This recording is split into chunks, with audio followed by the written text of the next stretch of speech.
Namaste. A great morning, afternoon, evening, and a welcome to all the masters who have joined in the Self-Transformation Program Season 2 by Master Pradeep Vijay. We all have the thanks to Pyramid Valley International and our dear beloved Patriji for just bringing us together for this wonderful platform. My name is Ananthi, and I just extend my warm wishes to you all. It has been going great with meditation, isn't it, friends? So let us just begin this day too with a beautiful meditation. The meditation which we are doing is called Ana-Pana-Sati Meditation, and we are going to simply observe our natural breathing process. So make yourself comfortable, be in the sitting position, the Sukhasana, the cross-leg position. If you want to keep your legs stretched out, kindly put them one over the other. The hands go like this, with fingers into fingers. Gently place them over on your lap. We are going to keep our eyes closed, so you can just keep your spectacles away, keep your mobiles a little bit away, and we are going to maintain mauna or silence. We are not going to be talking, not chanting any kind of mantra, just simply observing our natural breath. No forceful inhalation, no forceful exhalation, no holding of your breath, neither inside nor outside your body, just simple breathing. So dear friends, let us just listen to some nice music now while we are into this beautiful meditation. Have some water if you would want to. Keep yourself hydrated. Relax your body.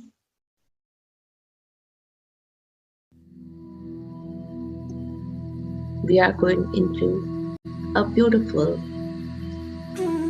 mindful breath meditation, dear masters.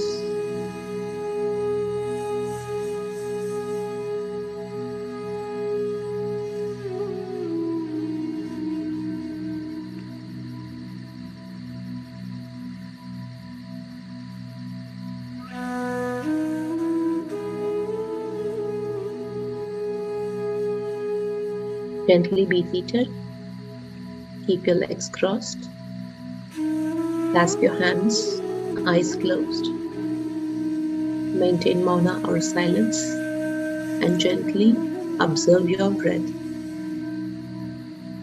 We are all gathered here for a wonderful group meditation, doing the simple Ana-Pana-Sati meditation. Be with your breath, be with your energy, be with the flow.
Last 2 minutes.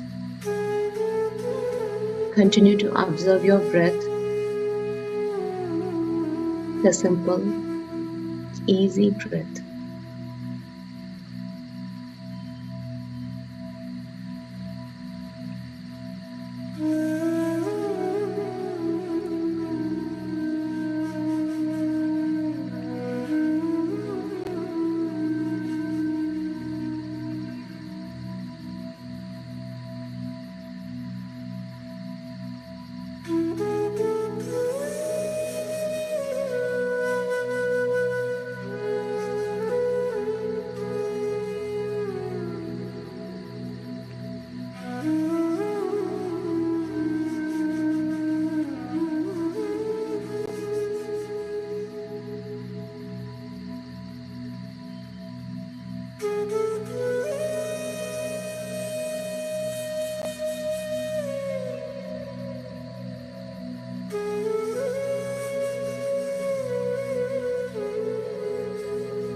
Ten, 9, 8, 7, 6, 5, 4, 3, 2, 1. Now, gently place both your hands on your eyes for a few seconds. And open your eyes. Whenever you're ready, into that beautiful space you're sitting right now, and with that most beautiful smile on your face.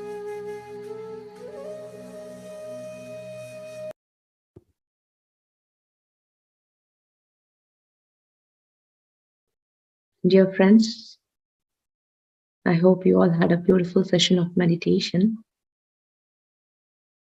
So let us just continue with this session with the deep knowledge sharing from our Master Pradeep Vijay. Namaste and welcome, Master. We are all very eager to listen to you.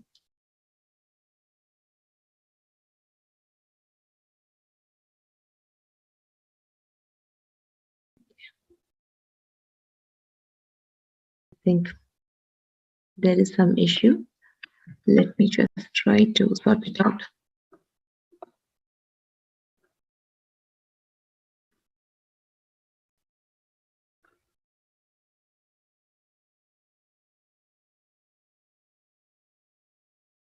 Yes, you should be able to unmute yourself now, Master.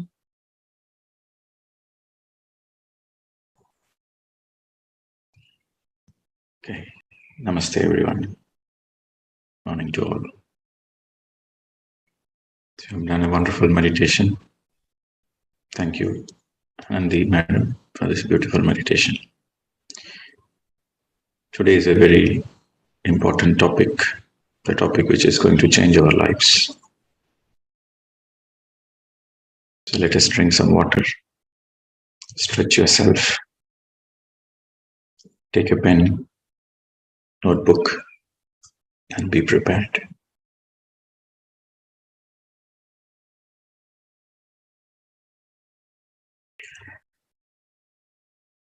In the Self-Transformation Season 2, we are focused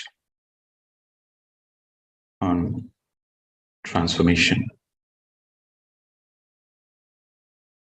So we begin with understanding the spiritual science, the meditation science, the science of meditation. Then we understood Mauna practice, the power of silence. So in the first weekend, we have experimented with mindfulness and silence. Then as we went forward, we understood ego.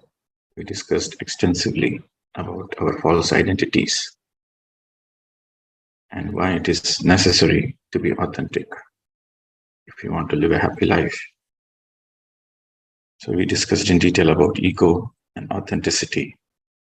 And what is stopping the authenticity is the fear. We discussed about the fear. So now we'll go into the next topic, the power of thought. Or in other words, the power of intent. The Gautama Buddha's eightfold path, his eightfold path is to come out of suffering, to live a happy life. So the first point is the right views. The second point is the right sankalpa. That means right intentions. Your intent matters. Sankalpa Shakti, that's in Sanskrit. Sankalpa Shakti means the power of intent, or in other words, the power of thought. Our thoughts are very, very powerful. We have already realized it when we discussed about our fears. Fears are fundamentally, the root cause of the fears is illusions. Illusions, because of the lack of understanding of the spiritual science, we are in illusions. These thoughts, these subconscious thoughts, develops into a kind of self-suggestion. Then we manifest the wrong things. We manifest the things which we don't want. But the thoughts play a very important role. Whether it is conscious or unconscious doesn't matter. So our entire effort is to make sure we take charge of our life. We become the masters of our life. For that, you have to be aware of your thoughts. You have to be aware of what's going on inside you. What you think is what you are manifesting by default. So the power of thought is a very, very important subject. If you want to live a happy life, a successful life, if you want to live a successful life, it can be in the field of spirituality or it can be in the field of materialistic success. Your thoughts matter. Your success depends on your thought power. So let us go in detail for the subject today.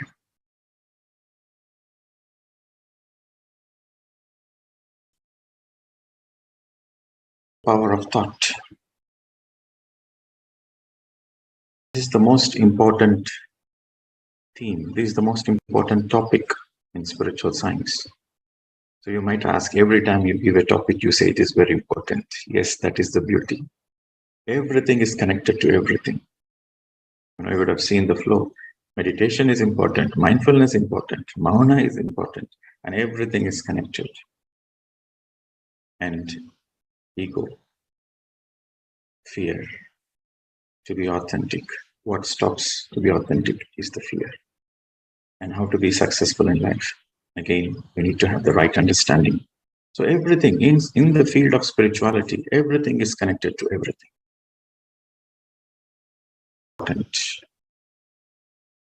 But if you go with the priorities, understanding of this theme, understanding the power of thought, understanding the science behind this intent, understanding the science behind the thought power is the most important. Everything is important, but this is the most important.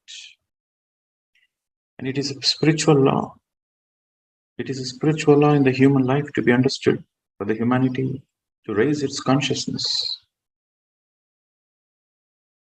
Fundamentally, who are we? We are thought beings. We are energy beings. We are knowledge beings. If you want to describe who are we are fundamentally energy / consciousness. That means we are thought beings, we are thinking beings, we are energy beings, and we are knowledge beings.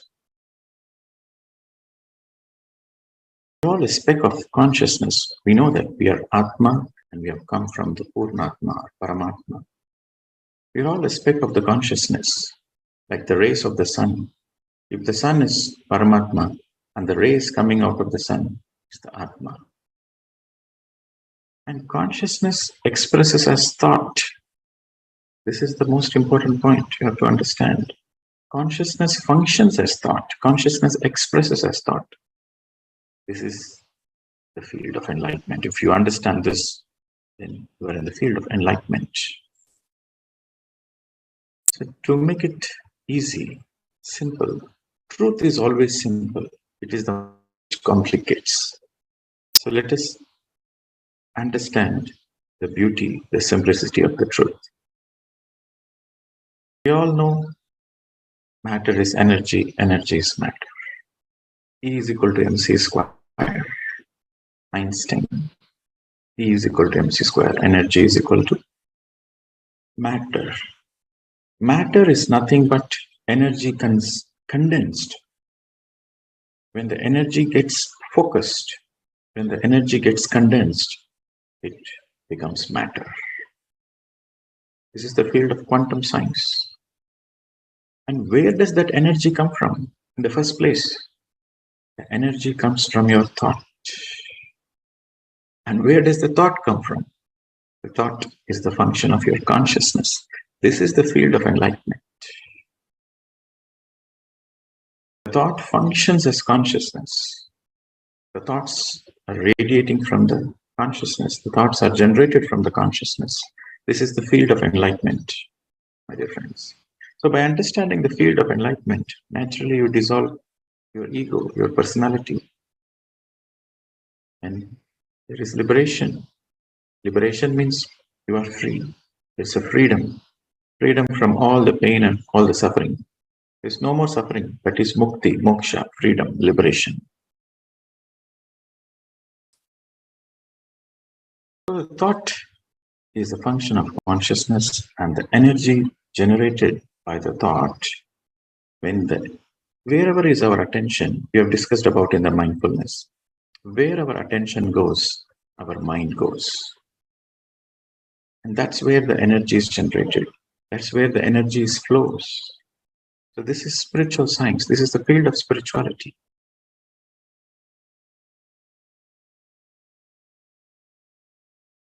You are not a matter. You are not energy. You are not a thought. This is a very beautiful statement. You are not a matter. You are not energy. You are a thought. You are pure consciousness. Because your thoughts are from your consciousness, and through the thoughts, you are generating that energy, and through that energy, the matter is getting manifested. So fundamentally, we are pure consciousness. And we have many questions in life. Who am I? Where did I come from? What is ultimate truth? What is life? What is death? What is this whole creation? What is this manifestation? Who is behind all this creation? How does it function on its own? Everything on its own is automatically functioning in the whole existence. How does it happen? Where does this question arise from? The question arises from the consciousness. And where does the answer come from? The answer also comes from consciousness. This is enlightenment science, my dear friends. So, we are all fundamentally thinking beings, and the thoughts are from the consciousness. So, we are thinking beings responding to an environment. And everything is dynamic.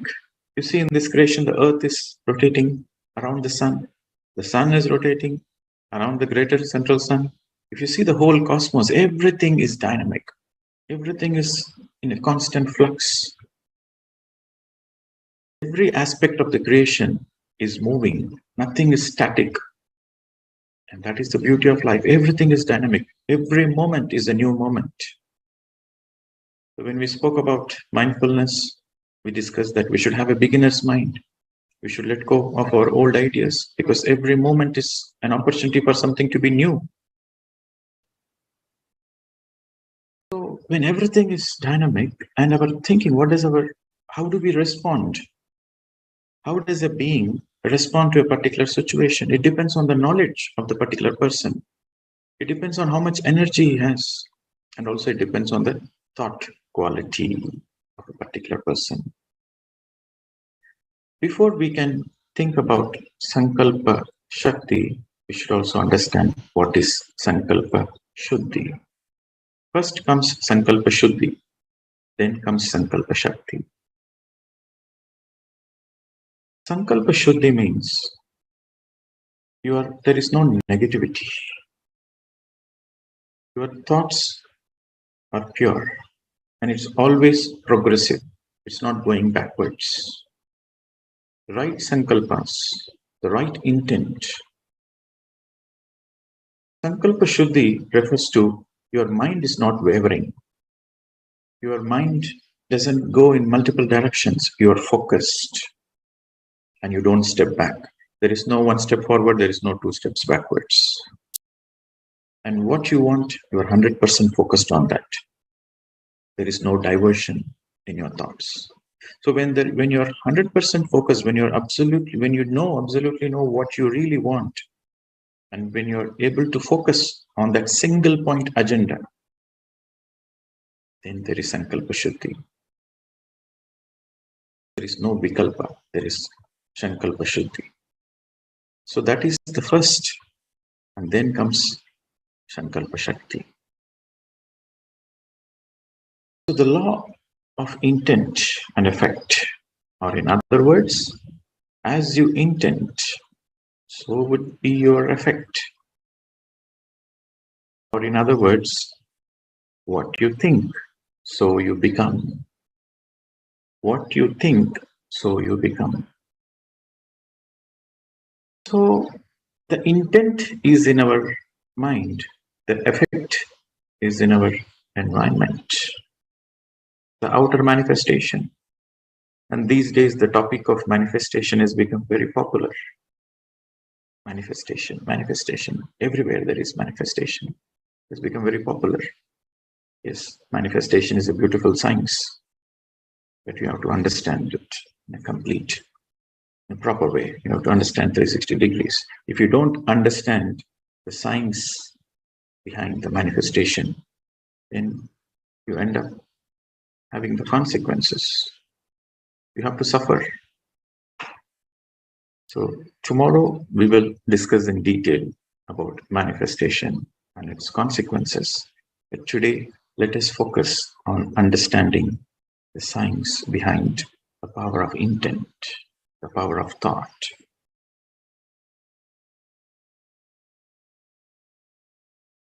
As you think, so you become.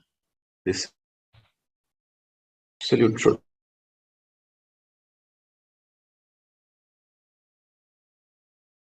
You will be negative. You will be negativity. So here the focus is, before you can use your Sankalpa Shakti, you have to first make sure there is Sankalpa Shuddhi. That means your intent has to be pure. What are you manifesting? What is the reason you are manifesting? What is the purpose of manifesting? What is the intent behind the manifesting? This is what Gautam Buddha said. The second point in the Eightfold Path is right intentions. Because as you think, so you become. So if the intentions are not right, then the manifestation will be disastrous. So now you might ask, when should we use this manifestation technique? When we should not use it? Once you understand the science properly, then you understand when to use it, when not to use it. So these consequences, we will speak about it tomorrow in detail. So we create our own reality. This is the ultimate truth, my dear friends. We create our own reality. You should read Seth Wisdom books. If you want enlightenment, the Seth Wisdom is a must. The essence of the Seth Wisdom is channeled through a person called Jane Roberts. So if you read those books, you will understand that the ultimate truth is we create our own reality. Whatever it is, we create our own reality. Through what? So when you see the statement, we create our own reality, then you might be thinking, yeah, okay, but how? So we create our own reality is half statement. The complete statement is we create our own reality through our desire patterns, through our thought patterns, and through our decision patterns. That is a complete picture. Pattern. What is a pattern? That's something which repeats itself, is a pattern. So based on our desire patterns, what kind of desires you have? Are you having the same desires again and again and again? Having the same thoughts? Or do you have the capacity? Do you have the power to make a decision and stick on to the decision? Today is the same decision. Tomorrow is the same decision. Day after tomorrow it's the same decision. Then it becomes a decision pattern. So we create our own reality through our decision patterns, through our thought patterns, and through our desire patterns. Let us understand a little more about the desire patterns. For example, you hear a nice music in the nature, or you listen to a music maestro playing a beautiful instrument. So there is a desire which arises in you. So we have to understand all our desires are from our indriyas. All our desires, our indriyas, our eyes, the seeing, the hearing, the smell, the taste.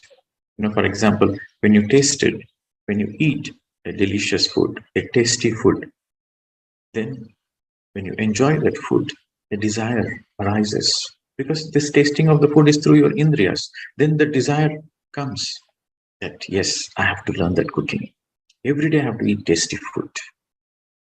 So the desire comes to be a cook when you eat delicious food.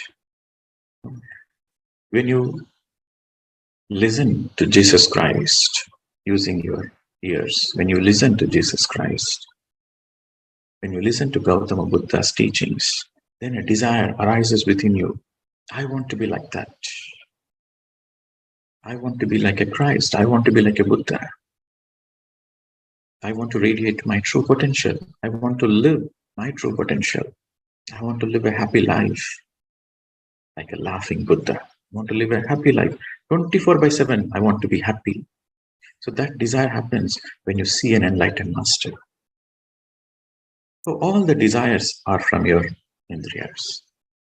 So coming back to this example, when you listen to music, a desire arises in you.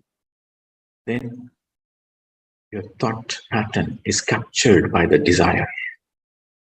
Then say, okay, I want to also play that music. I also want to be a good music player because I enjoy it. Then you search. Then the search begins. You search for the right teacher. And then you practice, you learn. You start from the basics. Then you learn. You do practice. Then you become a great musician. Just imagine, when you listen to the music, you had the desire. Then you made an effort to find the teacher. And then you started your basics, you continued learning the music for 2 months, 3 months, 4 months. Then after that, your desire is no more the same. The intensity of the desire is no more the same. Your desire keep reducing. Then what will happen? You will drop out of the music class. So in the beginning, you had a desire, so you joined the music class. But later on, the desire is not consistent. The pattern is not there. Every day you don't have the same desire. So eventually you will drop out of it. So that is the desire pattern. So your desires should be consistent. Same intensity every single day until you get what you want. This is called seriousness, in other words. Sincerity means you really want from your heart. That is sincere. Seriousness means every day you practice until you get what you want. That is seriousness. Sincerity breeds seriousness. So our desire patterns are very, very important. We discussed everything arises in the mind and manifests in the outer. So if you are wavering in your mind, you cannot achieve what you want. If there is no consistency, if the thoughts are not consistent, wavering, then you cannot achieve what you want. Your thought pattern should be continuous and you should maintain. And it all depends on the intensity of your desire. And it all depends on how much knowledge you have on that subject. When you have the complete knowledge on the subject, then your desire is very deep. But when you don't have much knowledge on the subject, you superficially, yes, you get attracted superficially. And then eventually you will drop it out because you don't have the complete knowledge of the subject. When you understand the science behind it, when you have the complete knowledge, then the intensity of the desire is deep. And when the desires are deep, then your thoughts are continuous. And here, the most important point again, it also depends on how much fearless you are. Your thought pattern depends on how much fearless you are. If you are fearful, then your thought power weakens. Your sankalpa shakti reduces. The power of your thought reduces. If you have fear, your thought power reduces. That's why we have to discuss about the fear first before we can think about, we can discuss about, we can understand about the thought power. Anything you manifest, if there is an element of fear, the outcome will be disastrous. Or in other words, you cannot even manifest what exactly you want. So the power of decisive thinking means there is no hanky-panky. Once you made a decision, that's it. It should be a do or die. That should be the attitude. When you have the attitude of do or die, then you have made a decision and you will never back it out. You will never back off from your decision because you have decided. It's you who have decided it is a do or die. So you will always go forward and there is no wavering, there is no hanky-panky, there is no one step forward, one step backwards. No, you have decided. So that is the power of decisive thinking. And for any person to experience success, or in other words, if you want to be a successful woman or a man, the success depends on your thought patterns, desire patterns, and decision patterns. So this is how we create our own reality. They should be crystal clear. We should be crystal clear. The clarity is very important, my dear friends. The crystal clear clarity in your desire, what you want, in your thought patterns and your decision patterns. For example, you are thinking that you want this. Okay, you are positive about it today and you want to do this, you are going forward. And tomorrow, if there is any small doubt which arises within you, you catch hold of yourself. That's why mindfulness becomes very, very important. Every moment you are aware. And the moment you notice any negative thought, you immediately cut the thought, immediately replace it. No. So then the negative thought naturally collapses. This is the law of thought. The law of thought is whatever the thought you generate, whatever the thought you radiate, it goes back to the field. It goes back to the creation, to the existence. The thought goes back, goes into the field, and then it comes back to you. This is the law of thought. So if you're thinking positive, if you're thinking miraculous, it goes and comes back to you. So it becomes more stronger. So the manifestation happens eventually. The moment you notice any negativity coming from you, immediately you cut it. Immediately you say, no, cut. So then the negative thought has no power. It collapses. So you should be absolutely crystal clear in your thought patterns, in your desire patterns, and in your decision patterns. We discussed about these 4 types of thinking patterns, that our life depends. Negative mind, positive mind, disastrous mind, and miraculous mind. So now we discussed already about this subject.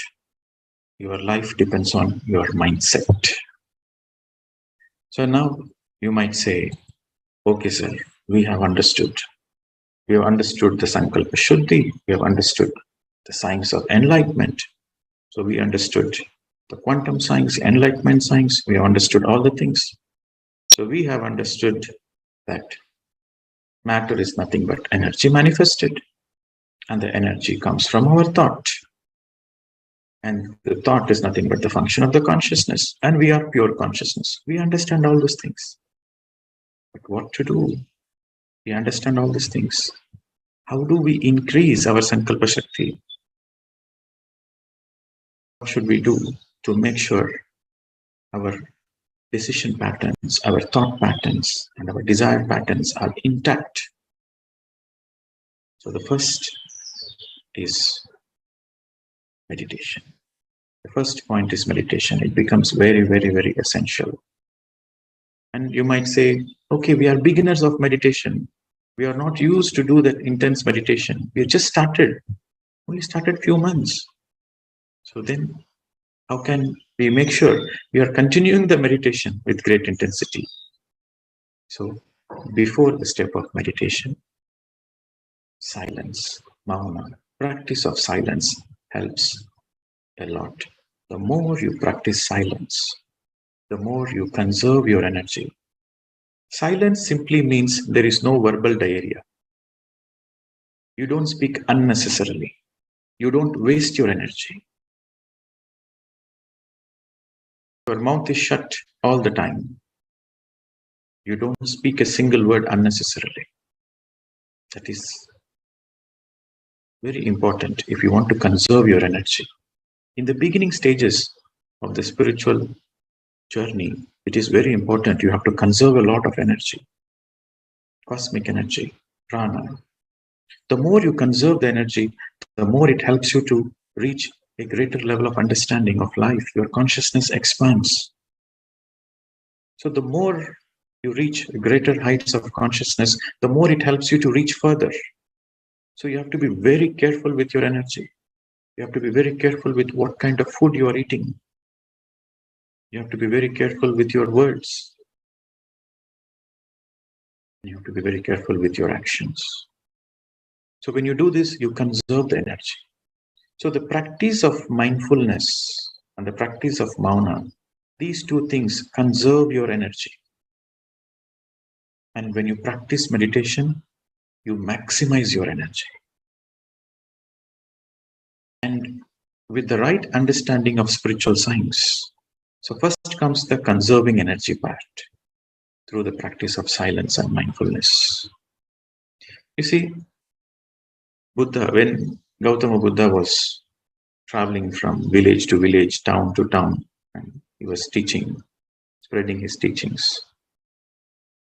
So a layman, a farmer, came to Buddha because he was passing by his village. And he came and asked Buddha, because he saw there were so many disciples around Buddha and there are so many people gathered around Buddha. He don't know what is happening.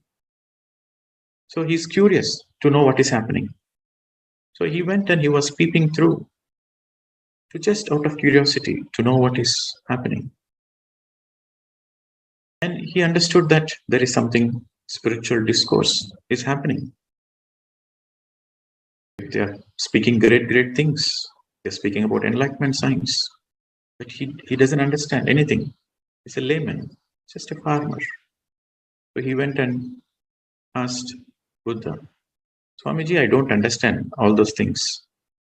But what is it in the first place? If I know one thing is everybody wants to be out of suffering. Everybody is striving to be happy. That much I can understand. But I also want the same thing. Please help me, Swamiji. What is enlightenment? I don't understand. Please tell me. So Buddha said, it's very simple. Walk while you're walking, eat while you're eating. That's all. He said, really? Is that all? If I practice this, will I be happy in my life? I said, Buddha said, yes, you will be happy in your life. Walk while you're walking, eat while you're eating, work while you're working. So Buddha gave mindfulness first before he taught meditation. So this person, he practiced very intensely. He has taken Buddha's words very seriously.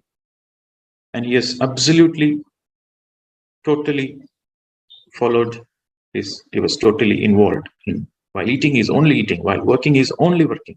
While walking, he's only walking. So whatever he's doing, he only practiced it. He realized naturally there is a certain joy. He doesn't become tired, and his life is become more joyful, more happy.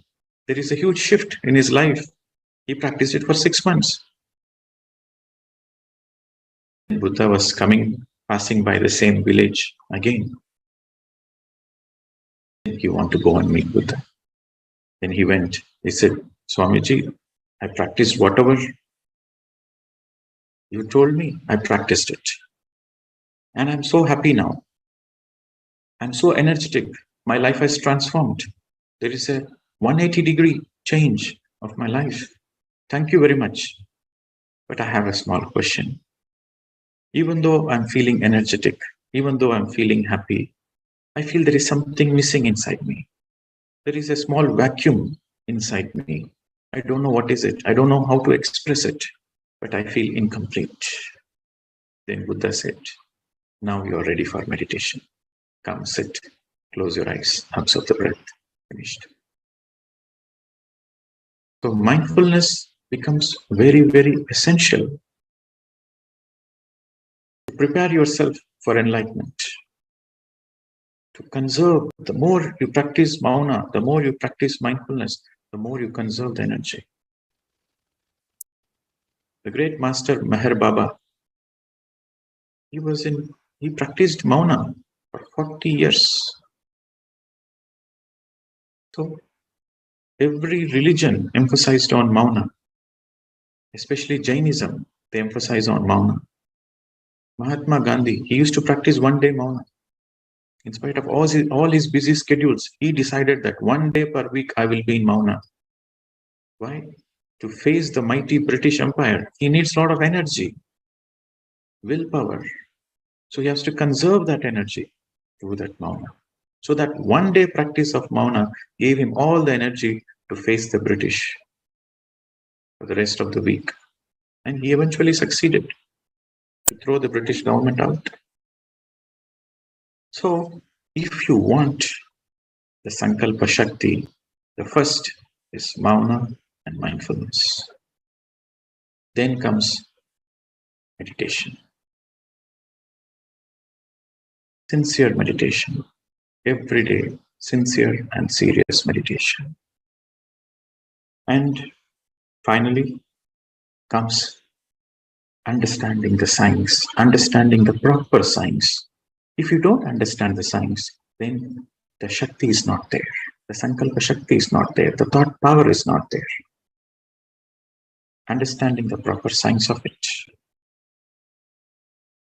Completely researching where there is no ambiguity, where there is no gray areas. You are enlightened in that particular subject. When you are enlightened in that particular subject, then it gives you a lot of power. It gives you a lot of energy. Then your desire patterns are consistent. Then your thought patterns are consistent. Then you decide. Your decision pattern will be, it's a do or die, because I know the beauty of it. I wanted it.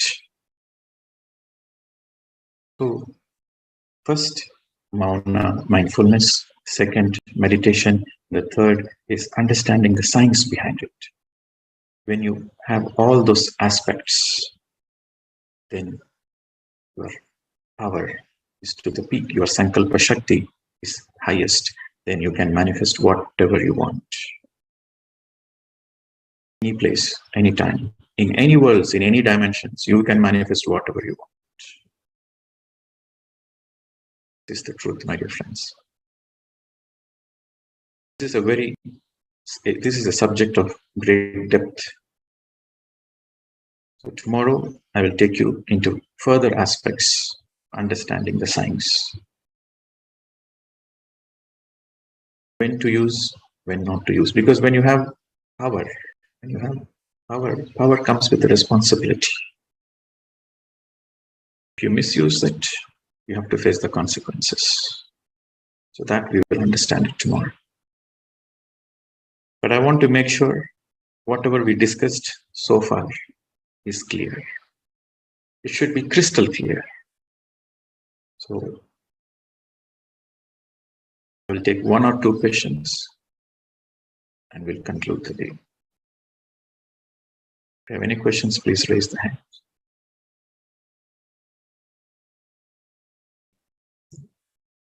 Adit Agarwal. So I think I have to conclude the session because I have another session. I have to go. So we will take probably 1 question. But don't worry, we are going to integrate, and every single question is going to be answered, and we will make sure we are all crystal clear in this subject. Yes, sir. Sir, good morning, sir. Sir, am I audible? Yes, audible, sir. Go ahead. Thank you, sir. Thank you for the wonderful lecture. Sir, I have just one doubt, sir. If we can manifest through our thoughts and central Shakti, are we going to change our soul's plan, which was originally decided by the soul before entering to Earth? Or how powerful is the soul's plan if we have the...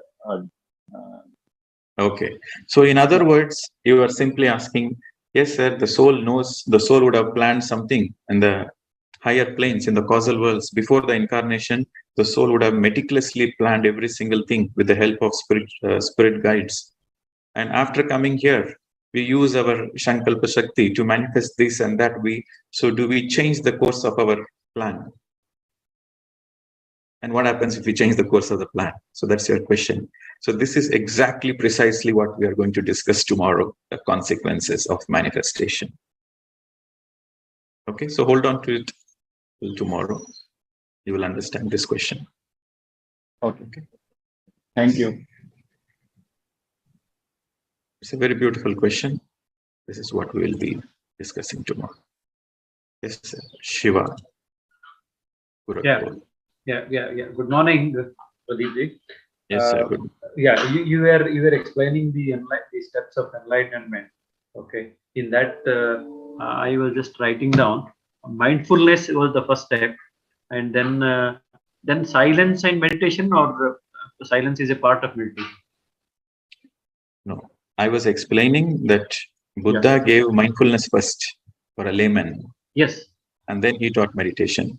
But first is we have to conserve the energy. That is the first step. So to conserve the energy, first is to practice mauna. Okay. The practice of mauna is the first step. Okay. And then when you are practicing more and more mauna, simultaneously you can practice mindfulness, because mauna, when you practice mauna, you conserve energy. With that energy, you can practice mindfulness, because to practice mindfulness also you need a lot of awareness, you need a lot of energy. Okay. The first comes the practice of mauna, the second comes the practice of mindfulness. Okay. Right. This is the first step. And then the energy maximization, which is meditation. And then fine-tuning, going to the pinnacle, that is enlightenment science. Then fine-tuning, okay. Well, what does that mean, sir? Fine-tuning? You meditate, you get energy, so you have a lot of energy, but if you don't understand the science behind it, you don't have the complete knowledge of it, then you eventually misuse it and you will have the wrong consequences. You mean practice? No, what do you mean this? No, you need to have the knowledge of that particular subject. You need to understand the science behind it. You need to understand the enlightenment science. You need to understand spiritual science. Okay. Then only you are helping yourself. Okay. Half knowledge is dangerous. Okay. So you need to have the complete understanding. Okay. All right, friends. Right, sir. So we have taken 2 questions, and thank you very much. We will see you again all tomorrow. Have a wonderful day. Thank you. Namaste to all of you. you, Master Pradeep. That was just a wonderful session about the thoughts, how we need to align our thoughts to get things manifested. And the story which you said, that was just awesome. Thank you. And thank you, Masters, for joining the session. We welcome you back tomorrow at 6 a.m. again with meditation. So see you all. Until then, namaste. Bye-bye.